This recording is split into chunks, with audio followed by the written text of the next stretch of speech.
do a quick video today on what we're doing with our ice boxes in our off-grid cabin because we have no electricity of any sorts for appliances. And many of you that have seen our earlier videos know that before we moved about 2 years ago, we were living in a gridded house, but we had been living with minimal electricity. We didn't have a refrigerator for a very long time.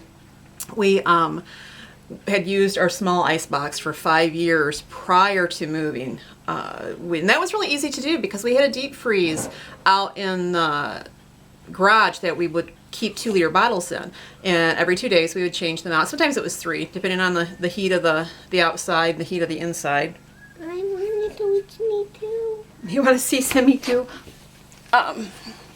So, depending on what was going outside and how the stoves were running inside, the transfer time was 2 to 3 days. Then we got the large ice box behind me, and it took a whole lot more 2-liter bottles, but it was still very simple. When we moved up here, because there was so much going on at one time, you know, we moved to the raw land, we were transferring family home and workshop. One of the things that was the least concern to me was how we were going to refrigerate at that time. We were living in an RV, so our ice boxes were in the storage unit for the first year. And even if they didn't, you know, it just was not priority. We knew we could do a cooler and we could do ice. So we got through the first year. The winter was easy. Stuff stayed outside most of the time in the coolers. And we moved in here in February, and that was easy, again, because it was still winter. Well, summer approached, and we spent a whole lot of money throughout the summer on ice for the cooler. We had the spring. We could have done a spring box. We could have dug a hole in the ground. But again, you know, when you are doing such a large transfer at one time, there are things that it will vary from person to person, what's priority and what's not. And those things at that time were not priority. But now that we are more settled and established on our property, they have become a priority. You know, through the winter, or when we moved in here in February, we brought the ice boxes in, and Ron got them prepped, and we started using this one. And I gotta put you down, buddy. I gotta put you down. You're getting too heavy. We started using this ice box in the fall. What he did was he cut a hole through the ice box and through the wall and attached it with to the wall with wood. Now this was actually a common practice back in the day when ice boxes were used regularly in many homes. Not every home did it, but I've actually found documentation that there were places that did it. And we had actually seen this. What gave us the idea is we saw on another YouTuber video, The Boss, and it was a great idea. It worked fabulously. The only thing that we had to be concerned about was that it would get too cold, and we had to worry about certain areas of the icebox freezing. But we have a small piece of cork that Ron cut. Actually, that was the original insulation of this ice box that we would close off partially or completely, whatever we felt necessary. And the interesting thing is cold air sinks. I mean, that's the law of nature. Hot air rises, cold air sinks. But actually the safest place for glass items in the icebox when the weather gets cold enough to worry about freezing is down below on the sides, the left and right side. This door right here is where the ice is actually, the cold area is at. It's where the ice was stored. We were using 2-liter bottles way back in the day. It's where the ice was stored. And you can see the door there to the outside that we use to cool in the winter. And it's still cool enough right now. There's been some warm days where once it's gotten to a certain temperature outside, we've closed that to keep the cold air inside the icebox. But now that it's getting warm, we still have a lot of snow out there, and we're starting to have to compensate by bringing in pans of snow and using that in certain areas. And we'll set food directly on the ice or the snow in the pans to help keep it reduced.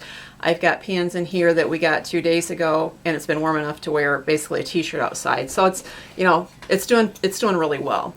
But we've only got enough snow outside, and it's supposed to rain this week, that we should be able to do this for a couple more weeks. And then we're going to have to change what we're doing. Now, Ron is considering or going to try to do a spring box in our creek. It's a very small creek. It's very shallow. He can pool off an area, but because of the melt, it's been very, very, we'll use the word wild. It's, the bottom's all turned up and stuff. So it's not been an opportune time for him to mess with that. The other thing is that we could dig a hole in the ground and create a type of in-ground refrigeration. The problem is our water table is so high. We can use plastic totes, but it's just not our first choice to do at this point in time. So we are going to revert back to using the small ice box, and what we're going to do is they sell blocks of ice up here. I think they're 7 pounds, so they'll take several, but we're going to pack sawdust around it. That was a method that they used to use, sawdust or straw back in the day, to help reduce the melting of the ice to make it last longer. So we're going to try that. What we're not going to do is we're not going back to the coolers. It's ineffective for us. The ice box will work better. If we have to, we can decrease the size and the inside of the smaller ice box to help with the cooling by using foam board. Now, the ice boxes are insulated, typically with a cork board, as we found out in this one. Excuse me, the older ice box has actually been insulated with straw also, but we haven't cut into the small one, and it's not really that old. I would, if I had to guesstimate, that ice box is about 100 years old, so it might have been the cork also. So we will update our venture in the ice box to let you know how long our ice lasts for. We'll also let you know about the crick, the spring box, how that works, because we do, like I said, we do intend to do that. Not for longevity, but just to help compensate in between the snow and having no choice but to start purchasing the ice. I think part of living off grid is learning the rotation of the season inside and out. And for us up here, our snow lasts longer and our cold weather lasts longer, so it's a benefit as far as for the refrigeration system. But if anyone's considering the north, these are things, I guess, that might be of interest to you. There's lots of ways to live off grid. There's solar, there's wind, there is generator, and then there's completely off grid. We live completely off grid, except for the generators that run our business up at the workshop, and our computer, because I have to work on the computer in order to keep our online business going, and of course YouTube. But outside of that, we don't want appliances, and that's a choice. That's our preference. Other people, they do better and they function with them, and that's how they like to live. I think the great thing about being off grid is, just like any other thing in life, you have the option to suit you. For our family, pioneering lifestyle is what we thrive in. It feels good to us. It calls us. We connect to it. It's not that we think that we're not purists, that the only way to live off grid is to live without these things. It's just that's how we choose to live off grid. Our experience off grid is we just don't want any form of that. We don't even like the generators we have to use for work, and at some point in time we're praying the Lord will guide us and direct us so that we don't even have to use that. The only thing we'll have to use to power is our laptops for sharing our life, our journey with folks like you who are interested on YouTube and on our blog. So at any rate, hope you enjoyed this video. Please share if you did enjoy it, and make sure you give us a thumbs up if you enjoyed it.